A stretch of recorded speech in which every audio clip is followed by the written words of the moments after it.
Letter 197.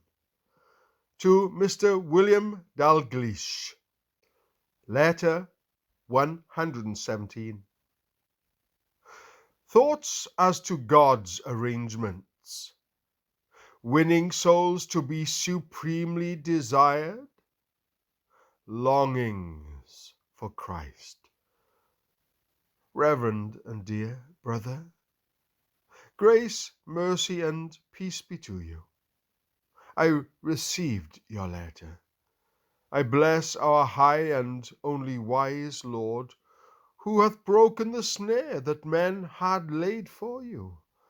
And I hope that now he will keep you in his house, in despite of the powers of hell. Who knoweth? But the streets of our Jerusalem shall yet be filled with young men, and with old men, and boys, and women with child, and that they shall plant vines in the mountains of Samaria. I am sure that the wheels, paces, and motions of this poor church are tempered and ruled, not as men would, but according to the good pleasure and infinite wisdom of our only wise Lord. I am here, waiting in hope that my innocency in this honourable cause shall melt this cloud that men have casten over me. I know that my Lord had his own quarrels against me, and that my dross stood in need of this hot furnace.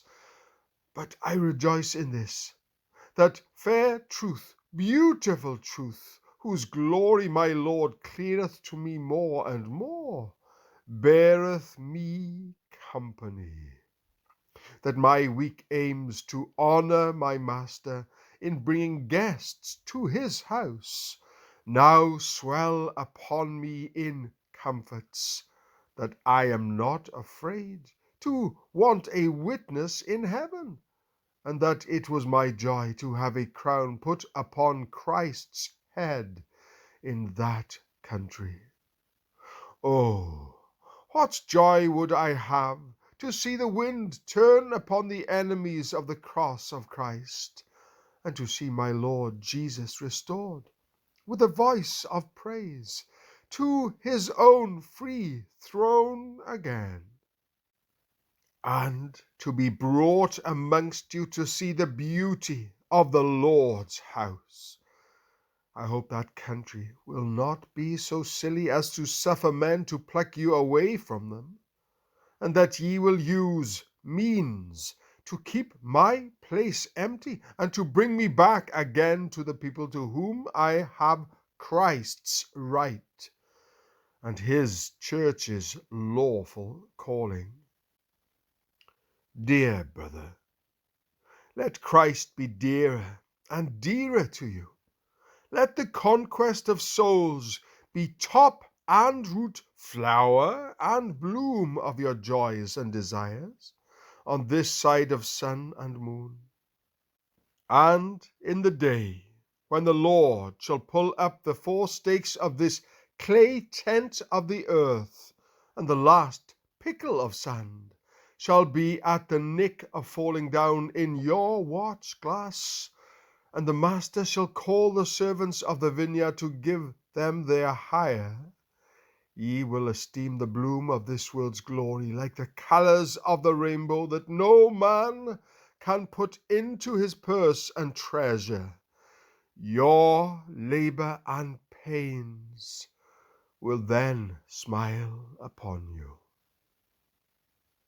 My Lord now hath given me experience, howbeit weak and small, that our best fare here is hunger.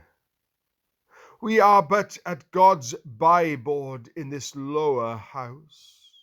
We have cause to long for supper time, and the high table up in the high palace. This world deserveth nothing but the outer court of the soul. Lord, hasten the marriage supper of the Lamb. I find it still peace to give up with this present world, as with an old decourted and cast off lover. My bread and drink in it is not so much worth that I should not loathe the inns, and pack up my desires for Christ, whom I have sent out to the feckless creatures in it. Grace be with you. Your affectionate brother and Christ's prisoner, Samuel Rutherford, Aberdeen, 1637.